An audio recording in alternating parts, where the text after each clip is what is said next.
Journal entry को आगे बढ़ाते हुए आज हम एक नया टॉपिक पढ़ेंगे। What is the journal entry if I purchase a machinery? Tell me. थोड़ी तेज। Machinery account debit. कौन इसको मार रहा है? मैंने मशीनरी खरीदी, क्या आया? क्या आया और क्या गया? तो तू क्या बोल रही है? एंट्री क्या एंट्री होगी अगर मैं मशीनरी खरीदती हूँ? कैश गया, हाँ? एसेट आया, तो machine account debit to cash. Correct. Machine account debit to cash. मैंने एसी खरीदा था 45,000 का। डन। मेरे लिए एक मशीनरी है, मैंने मशीनरी खरीदी, AC account debit to cash 45,000। AC जब मैं दुकान से खरीद के लाई दिशी, वो ये रखा गया ना, वो अपने आप टंग जाएगा। उसको क्या कराना पड़ेगा? इंस्टॉलेशन। क्या करानी पड़ेगी? इंस्टॉलेशन वाला है, इंस्टॉलेशन वाला मुझसे चार्ज भी लेके गया, तार भी आई, फिटिंग भी करी, 3,000 का मेरा इंस्टॉलेशन का खर्चा हुआ। मैंने इंस्टॉलेशन वाले को 3,000 रुपए दिए for installation of the machinery. क्या एंट्री करूंगी उस 3,000 की? क्या एंट्री करूंगी काव्या उस 3,000 की? मैंने उस इंस्टॉलेशन वाले को मशीनरी जब इंस्टॉल करी तो उसको 3,000 रुपए दिए। चलो और कुछ? Installation account debit to cash. इसने क्या लिखी? Installation account debit to cash. Right. क्या मेरी ये इंस्टॉलेशन के बिना इस मशीनरी को लेना कोई फायदा था? अगर मैं ये एंट्री पास करती हूं तो ये कौन सा खर्चा माना गया? Capital expenditure. और ये कौन सा माना गया? Revenue expenditure. बट क्या एक्चुअली में ये रेवेन्यू एक्सपेंडिचर है? The answer is no. Ma'am ये 3,000 का खर्चा इसी के अंदर जोड़ो आप, ये मशीनरी का ही पार्ट है। The installation charges which I am paying to install any machinery is the part of the machinery only. वो खर्चा मैं कर ही क्यों रही हूं? समझ आया? अच्छा ये तो छोटा सा एग्जांपल है एसी। बड़ी बड़ी मशीनरी होता है ना जिसका एक पार्ट बर्नर इतना बड़ा होता है मशीनरी, उसको पूरा डिप करके अंदर करके इंस्टॉल करना पड़ता है, 20-20 हजार रुपए वो इंस्टॉलेशन के लिए जाते हैं। That is the part of machinery only. That is the part of machinery only. मतलब अगर मान लो मैंने 4 अप्रैल को बैंक से मेरी एंट्री गई, मशीन की गई, तो मेरी एंट्री क्या हुई? Machinery account debit to bank 45,000। हम जनरल एंट्री क्रोनोलॉजिकल ऑर्डर में करते हैं।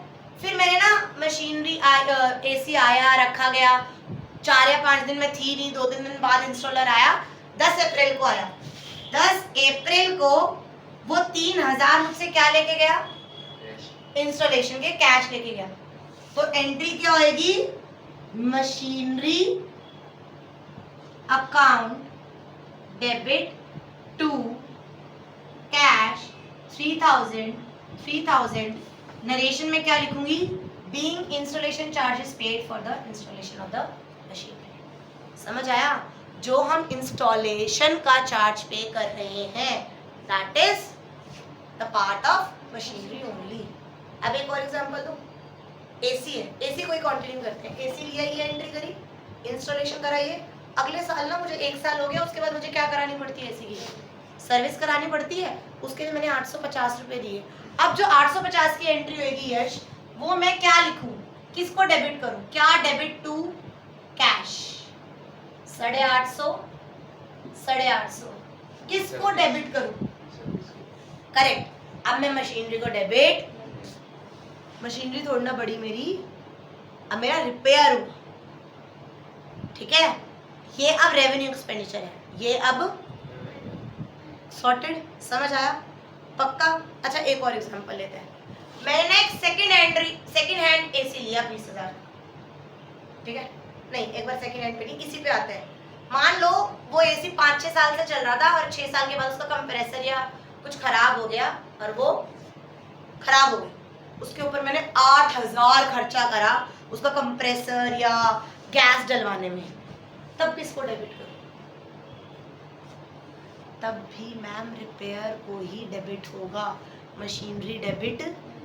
आपकी कोई नवी मशीनरी नहीं आ रही है, आप रिपेयर ही कर रहे हो।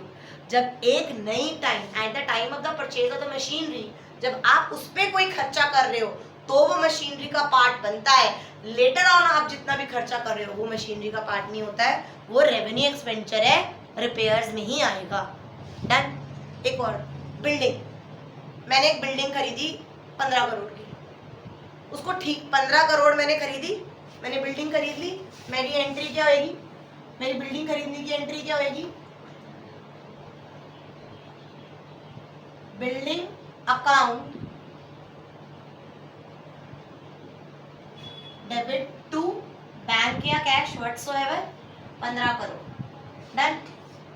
बिल्डिंग में थोड़ा रिपेयर भी हुआ, थोड़ी सी एक आधी दीवार भी टूटी, बड़ा भी करा, पेंट भी करवाया, बहुत सारी चीज़ें हमने करी। उसमें मेरा 50 लाख रुपया क्या हो गया? खर्चा हो गया। वो 50 लाख मैंने वेजेस दिए। क्या दिए? वेजेस समझते हो ना? There are 2 words, wages and salary. Salary पढ़े लिखों के दी जाती है पूरे मंथ की, वेजेस दिहाड़ी होती है फैक्ट्रीज वगैरह में। मैंने वेजेस दिए 50 लाख के, तो मैं wages account debit to cash 50 lakh 50 lakh ये करूंगी या बिल्डिंग करूंगी? बिल्डिंग।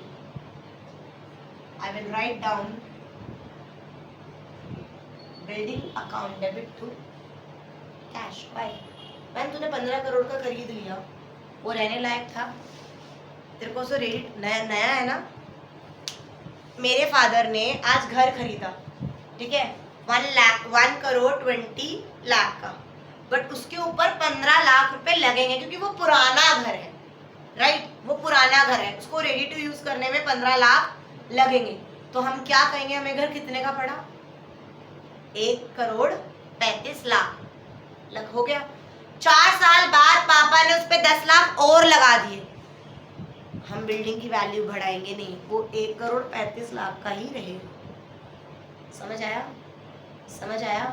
बिल्डिंग के ऊपर अगर बाद में रिपेयर होता है, बाद में कंस्ट्रक्शन होती है, तो वो रिपेयर उसमें आएगा। जब मैंने परचेज करा उसी वक्त उसको रेडी टू यूज करने के लिए उस पर खर्चा करा, that is a capital expenditure. कौन सा एक्सपेंडिचर होता है? Capital. That is not a revenue expenditure. Do you understand the difference between capital expenditure and revenue expenditure? Capital expenditure वो खर्चा होता है। अच्छा सुन, मैंने डेस्क बनवाए 120 kg, 120 किलो ये आया था। क्या? लोहा।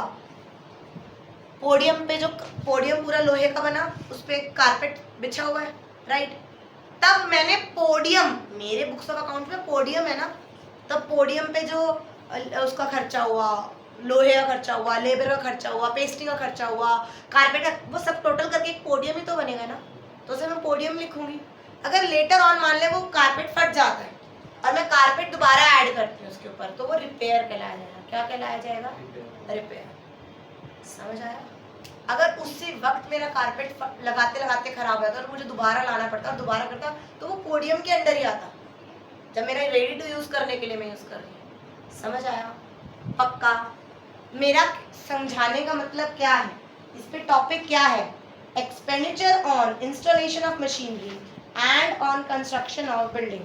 वो कहते हैं, पढ़ो, expenditure incurred to make the asset ready for use in is a capital expenditure. Line mark it as important. This line जो मैं बार बार समझा रही हूँ, कोई भी खर्चा उसको रेडी टू यूज करने के लिए उसके ऊपर करा जाता है, तो वो कौन सा खर्चा कहलाया जाता है? Capital expenditure, not revenue expenditure. पहली लाइन दिख गई? नाइन्थ पॉइंट, पेज नंबर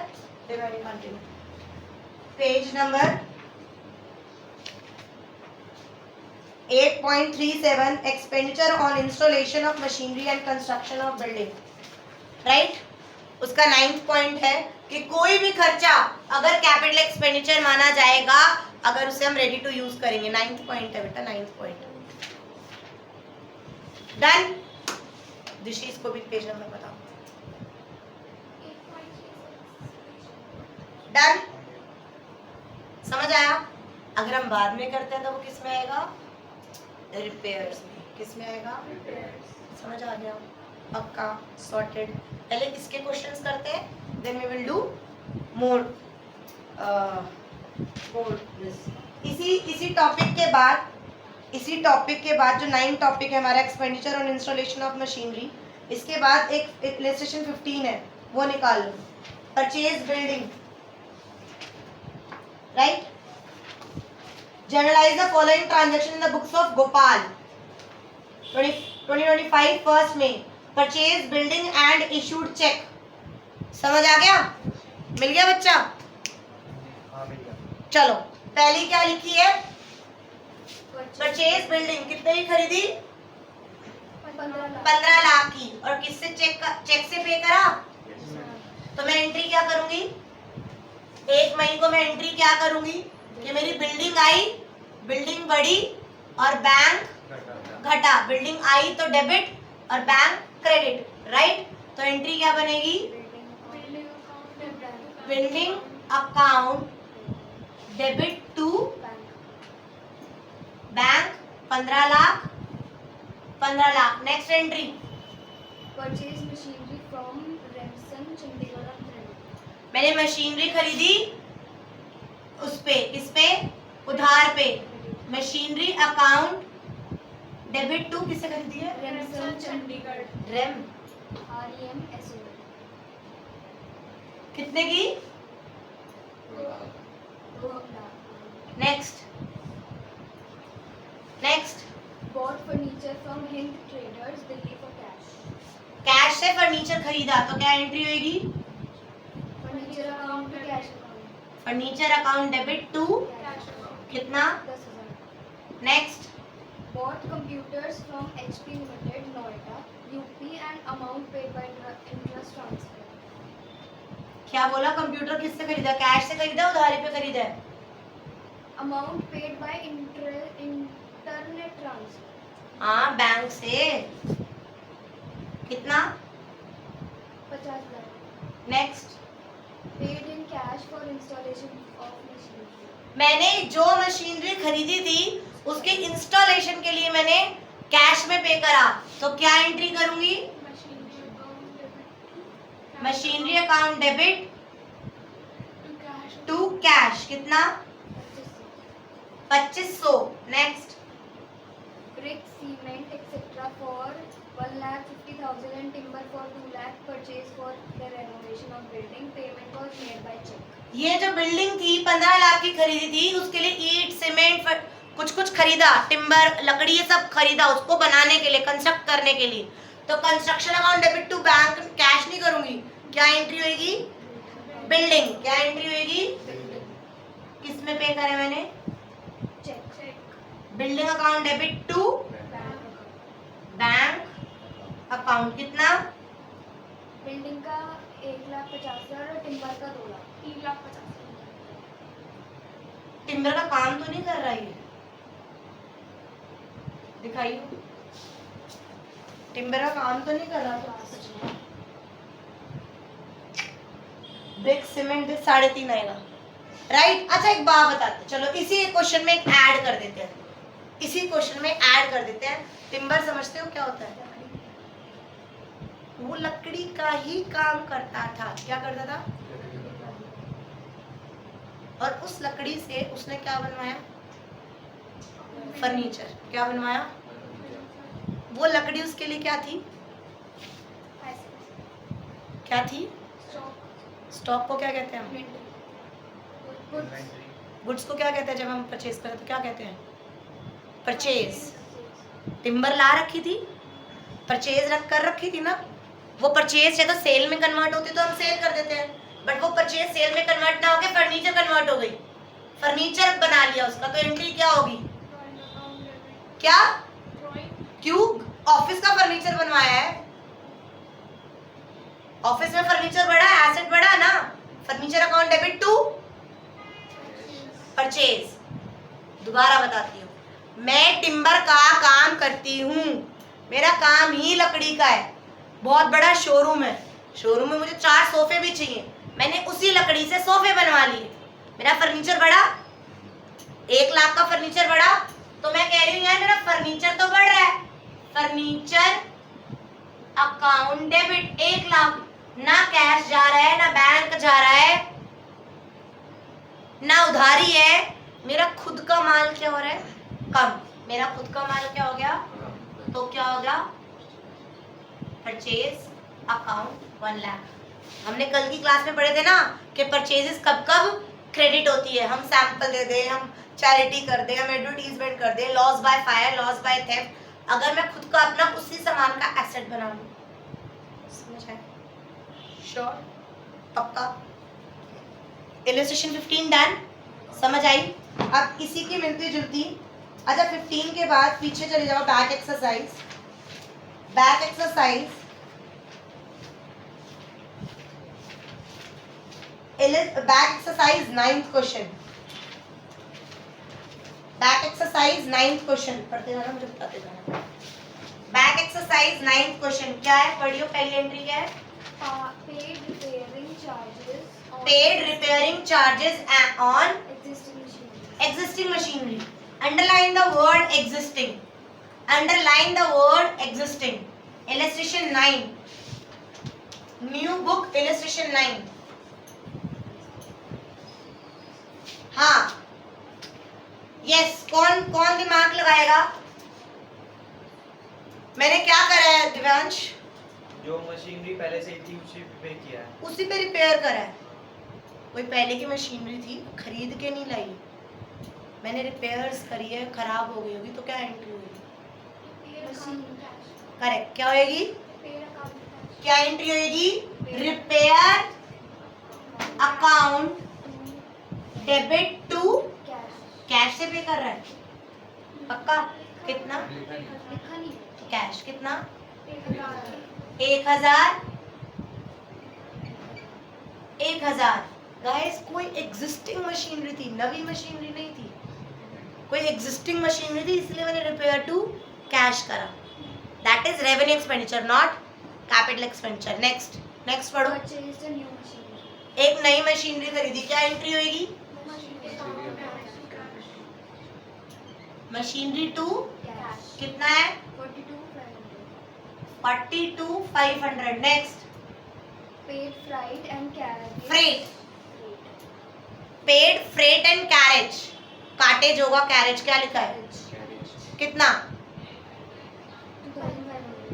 सुनो, 2,500 रुपए खर्चे उस मशीनरी को मंगवाने के लिए, काट, फ्रेट अकाउंट डेबिट मतलब एक्सपेंस मानो इसको, या मशीनरी का ही पार्ट बनाओ, तुम लोग उसको भी मशीनरी का ही पार्ट बनाओगे। रिपीट करती हूँ, मैंने 4500 का क्या खरीदा, 45,000 का क्या खरीदा, एसी, एसी असलियत में मेरे ये 2 एसी और 1 डिस्पेंसर, 1 लाख की बिलिंग हुई थी, तो ये तीनों गाड़ी में तो आ नहीं सकते थे, तो रिक्शा वाला छोड़ के गया, रिक्शे वाले ने मेरे से 250 रुपये चार्ज करे, दैट 250 रुपये will be the part of machinery only, समझ आया।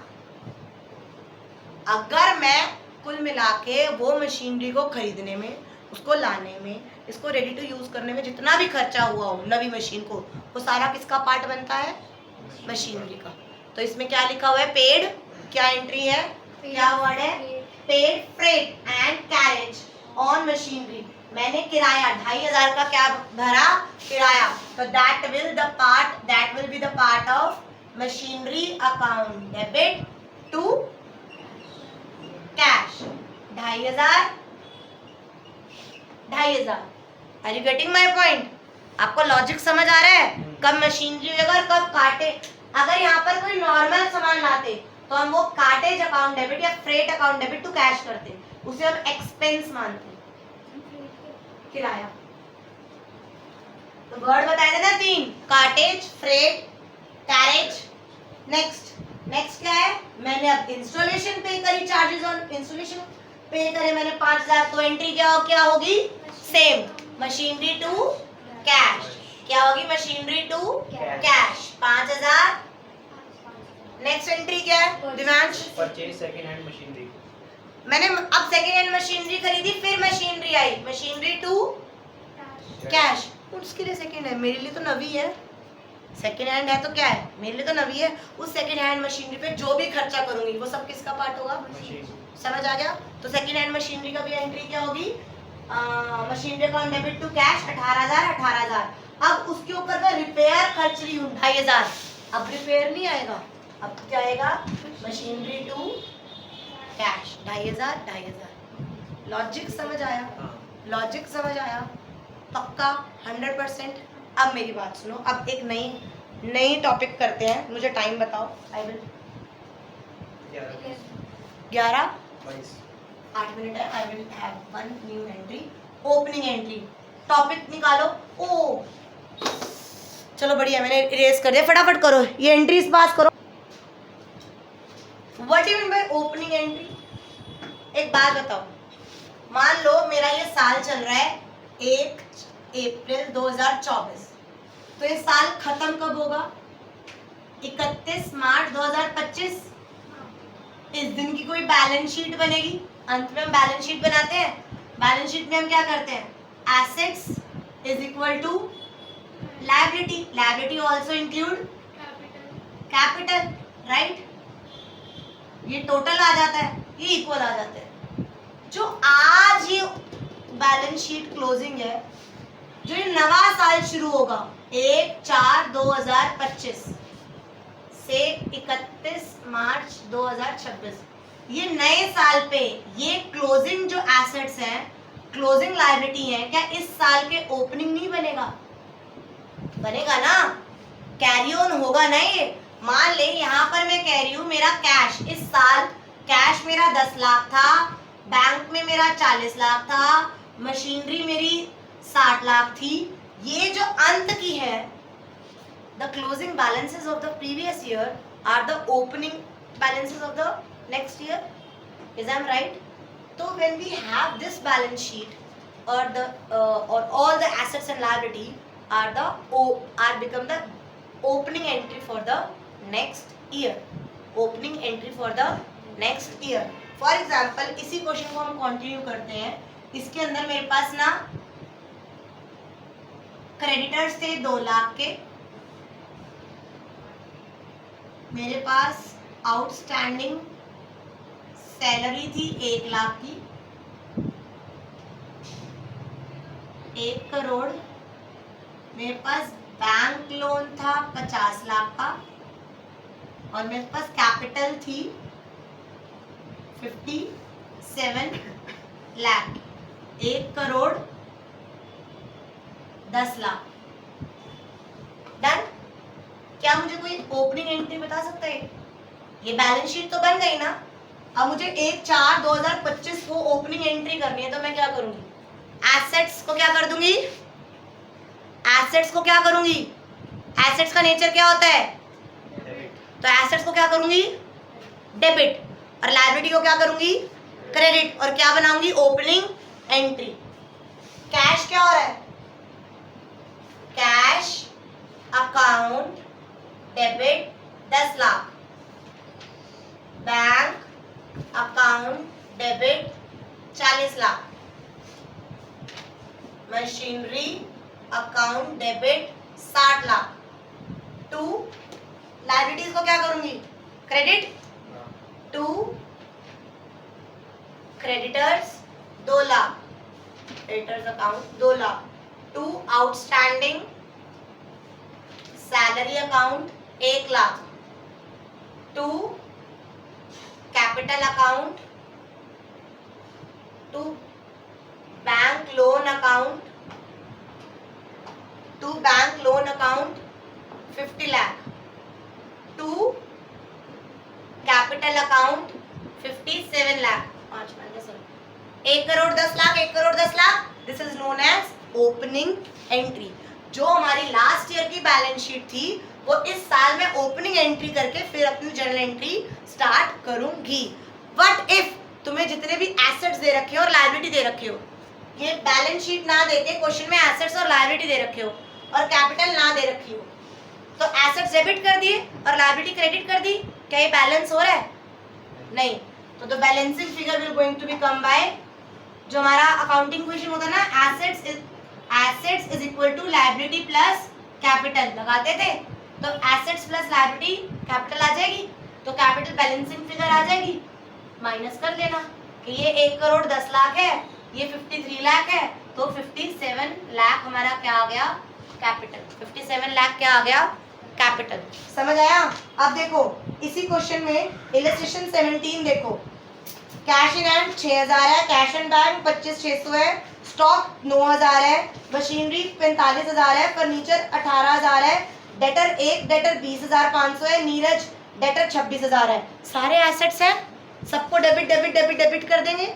नेक्स्ट लोन क्रेडिट होएगा 50,000, क्रेडिटर क्रेडिट होगा और हमारा कैपिटल ओपनिंग बैलेंसिंग फिगर आ जाएगी।